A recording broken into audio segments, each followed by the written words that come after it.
अब मैं लौटकर नहीं आऊँ। रीमा और समीर की शादी को 7 साल हो चुके थे। शुरुआत में तो सब कुछ किसी फिल्मी रोमांस की तरह सब कुछ अच्छा लग रहा था। समीर ध्यान रखने वाला, हंसमुख, सपनों से भरा हुआ इंसान था। रीमा को लगता था कि उसने अपनी ज़िंदगी का सबसे अच्छा फैसला किया। लेकिन वक्त के साथ बहुत कुछ बदलता है, बहुत सी चीज़ें बदल जाती हैं। नौकरी में तनाव के साथ साथ समीर का स्वभाव भी बिगड़ने लगा। पहले तो बड़े मजाक में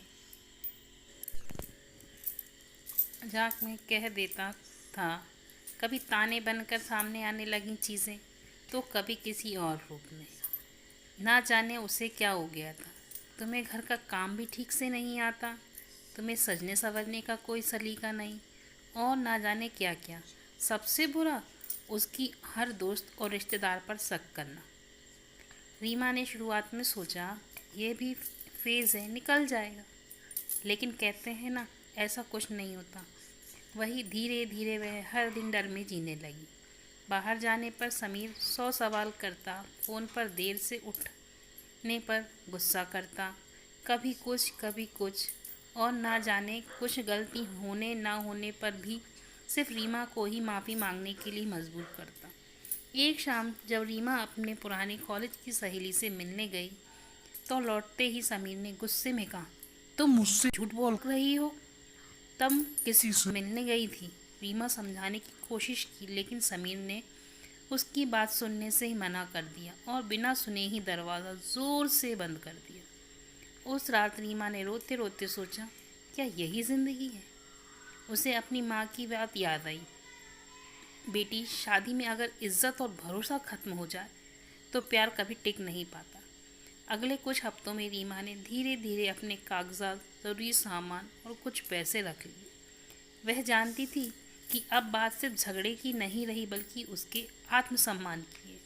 और बात जब आत्मसम्मान की होती है, तब आप तो जानते ही हैं। एक दिन जब समीर फिर से उसकी पसंद के कपड़े पर ताना दे रहा था, रीमा ने उसकी आंखों में देखते हुए कहा, तुम्हें मेरी मुस्कान से परेशानी है, मेरी चुप्पी से परेशानी है, मेरे दोस्तों से परेशानी, लेकिन मुझे अब सिर्फ तुमसे परेशानी। इतना कहकर उसने अपना बैग उठाया और बाहर निकल गई। समीर कुछ देर तक खामोश रहा। शायद उसे लगा कि रीमा कुछ देर बाद लौट आएगी, लेकिन वह नहीं लौटी। मायके पहुंचकर रीमा ने गहरी सांस ली। उसे लगा जैसे किसी ने उसके कंधों पर से सालों का बोझ उतार दिया हो। अब वह खुद के लिए जीना चाहती थी। उसने अपने सपनों के लिए और उस मुस्कान के लिए जिसे उसने खो दिया था।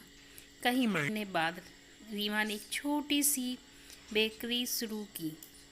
काम में व्यस्त रहते हुए उसने महसूस किया कि ज़िंदगी अकेले भी खूबसूरत हो सकती है। और हर बार जब कोई पूछता कि वह समीर के पास वापस क्यों नहीं जाती, तो बस मुस्कुराकर कहती, क्योंकि मैंने खुद को ढूंढ लिया है और अब मैं लौट कर नहीं आऊँगी।